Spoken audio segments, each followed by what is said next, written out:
Nintendo's been raising all kinds of hell with the Switch ever since it launched last March, but even though the hybrid console slowed things down a little bit in 2018 after the second half of 2017 tore shit up, things have still been pretty good so far this year, especially if you've never owned a Wii U, and I'm sure that N-Dog's gonna drop some of their secret N-bombs on our candy asses this Tuesday. But if we're being honest with ourselves, while the Switch's 2018 has in fact been pretty decent thus far, most of the announcements up until this point have been a smidge disappointing, with the exception of a new Smash Bros. Game coming later this year being kind of a big deal. Whether it be Nintendo Labo, all the Wii U ports, or the fact that we're getting Luigi's Mansion on the 3DS but for some reason not the Switch, I've got a gut feeling in my ass that the best stuff's being saved for E3.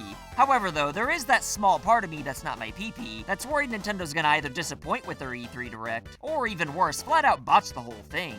My name's Cameron, and I'll tell you what 6 announcements Nintendo could announce at E3 that just might ruin everything.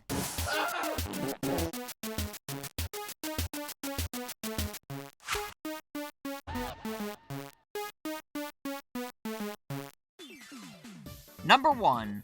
Too much focus on Wii U ports. Don't get me wrong, I'm all in favor of Nintendo porting every notable Wii U game over to the Switch. It only takes them about 5 minutes to do, and if you don't personally want any of these games, then just don't buy them. I mean, these games make Nintendo plenty of money, most people have never played them before, and they deserve better than to be forgotten just because the Wii U shit the couch. So why the frig not? I am slightly concerned, however, that Nintendo's gonna lean too heavily on these re-releases rather than focusing on original content during their E3 Direct. Like I said, they only take 5 minutes to port over, but the first half of the Switch's 2018 relied almost completely on Wii U ports, which is fine if they were just meant to coast Nintendo all the way through to E3 as long as they plan on blowing everyone away. And I understand it's impossible for Nintendo to top themselves every month. After the highs of the Switch's 2017 holiday season, naturally things needed to be toned down a bit, otherwise Nintendo would have just burned out. And filling the first half of 2018's gaps in with the Wii U's very best games is a great way to do that, especially since only 3 or 4 people have ever played them before. But with Nintendo's main focus being on the Switch rather than having to worry about a handheld as well, don't worry, we'll get to that. And considering the fact that N-Dog flat out gave up on the Wii U during its last year, Nintendo's had more than enough time to stockpile games for the Switch. And I don't care if more enhanced Wii U ports are announced for 2018, but they need to take a backseat to the new and original content if any more end up being announced on Tuesday. Number 2. New first-party 3DS games. Look, I'm all for the 3DS being supported in 2018. I'm not even against third parties making original content for it. I mean, I even still play the 3DS myself. And with there being over 72 million of these moderately attractive things out in the wild, it's not a bad idea to put games out on Nintendo's final pure handheld, even in its twilight years. However, I do think it'd be a waste of Nintendo's time and resources to make new original games for the 70-year-old handheld, because that's just effort that could be used on the Switch. The original Game Boy was supported long after it was down and out, but that was a little more acceptable since being able to take games on the go had a lot more novelty back then for a standalone platform. Since the Switch is a hybrid though, there's no reason why you can't release 3DS games simultaneously on the Switch. Look at Fire Emblem Warriors for instance. I think that being on both consoles is along the same lines as certain games being on the Super Nintendo and NES at the same time, and I don't have any problem with that whatsoever. If a game could be on both and way more people own the cheaper device, then it makes sense to do it. But what really grinds my shit is, as I've mentioned earlier, Luigi's Mansion's getting a remake on the 3DS, but for some friggin' reason not the Switch. I know I just said I hope we don't get too much focus on Wii U ports, but I'm not against old games appearing on the Switch. I just said I hope it's not the focus. Obviously, I'd be pretty bummed if nothing but GameCube ports were announced on Tuesday, but if Nintendo's already making this game on the 3DS, then why not just copy and paste it onto the Switch? Common sense tells me that it's because the new Luigi's Mansion game's gonna be announced for the hybrid, but I don't want to get my hopes up too high. Although if that ends up not being the case, then what the hell, Nintendo? Before we move on though, I'm obviously all for any and every notable 3DS game that hasn't had an English release to make its way outside of Japan. I'm looking at you, Dragon Quest XI, and it's okay for games that were promised or flat out built specifically for the 3DS that haven't been released yet to be finished up. But if Nintendo wastes any more time on the 3DS instead of going all in with the Switch, then I'm gonna leave a flaming bag of shit on their doorstep and probably still buy the games regardless. But seriously, Nintendo, focus on the Switch, alright? Number 3. Something stupid. I think Nintendo Labo's stupid because it's not something most kids outside of Japan want to play with in 2018. It seems like parents are more excited about the idea of their own kids playing with it just because it's something that would have been huge in the 90s when the parents were kids themselves. But even though those are my own personal thoughts about the Labo in particular, I'm not against Nintendo trying wacky things or even the fact that Labo exists in the first place, because we've gotten a lot of cool things out of the N-Boys not being afraid to try new things. But Nintendo got to have their fun with the Labo experiment, so now it's time for them to chill out on being weird for a while. I won't be upset or surprised if they announce a new Labo set, since I'm sure they probably already had a period of time mapped out for the new kits already, but hopefully we don't get any new weird peripherals for at least another year. year, let alone at E3, because unless it's a hit, it'll just be a waste of time. And that's time that could be spent on something that'd universally be considered awesome, like the new Luigi's Mansion game I'm gonna keep mentioning, or the long-awaited sequel to Super Hornio Bros, which Nintendo does in fact own the rights to. But like I said, I don't mind Nintendo trying to appeal to casuals. After all, it can make them an assload of money when done right. It's just that E3 isn't the time nor the place for anything that's not for the core fan base. However, one thing that'd actually be worse than announcing something stupid would be number 4.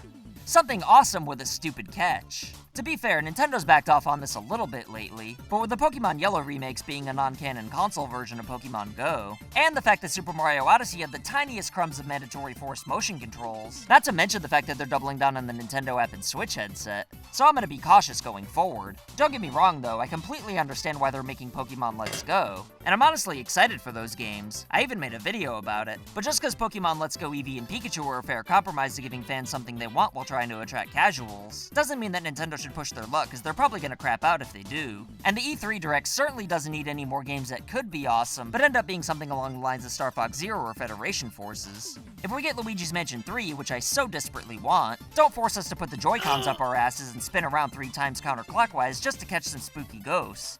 Number 5. No original third-party content.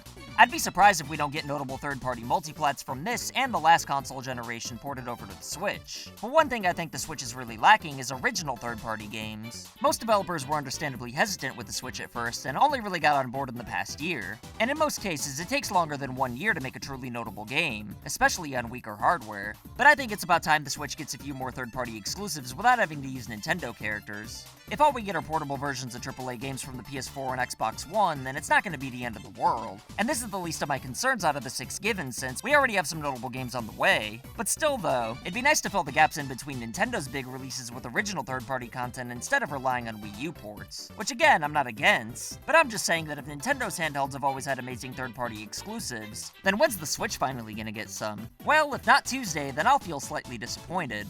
Number 6. No big surprises. Even though Let's Go Pikachu and Eevee aren't core Pokemon games, they're still gonna sell out the ass, and again, I'm personally excited for them. But I think it's kinda weird that Nintendo would announce these games a couple of weeks before E3.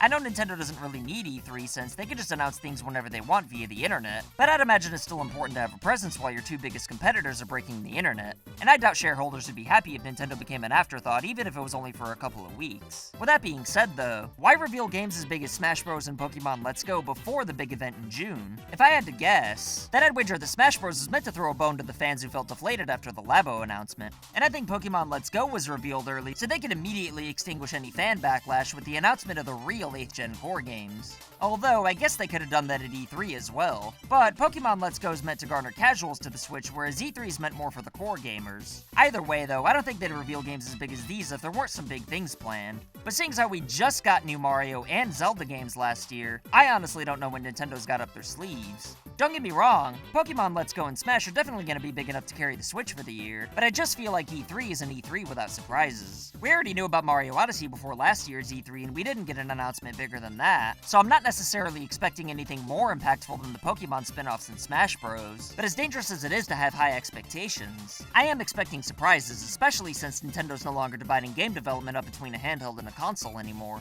Most previous years usually had something to get us excited for the handheld and the console, so I don't see any reason why we can't get double excited for one, with the focus only being on one hybrid console. However, I can't stress enough that I'm not expecting bad things to happen. I'm sure Nintendo knows the E3 audience and what they're gonna want to see. I'm just saying that if they want to ruin the Switch's feature, then these are the 6 best ways to do it. Besides shitting on the stage, of course. But to be honest, that might actually make people want to buy the Switch more due to the in-your-face attitude. What do you think would ruin Nintendo's E3 though? Let me know what you think in the comments below, and as always, I'll pin whatever I find most entertaining or intriguing. If you want to know what I want to see at E3, then watch our predictions video that I'll have on the screen. Share this video to any sexy beastie you think might want to have something to say about it to help this channel grow. Subscribe if you're a badass and haven't already. And if you want to help me feed the kids I don't even have, then feel free to support this channel on Patreon for as low as $1 a month. My name's PewDiePie, and I'll see you next time. So I want to say thank you to your loyalty, thank you for your support.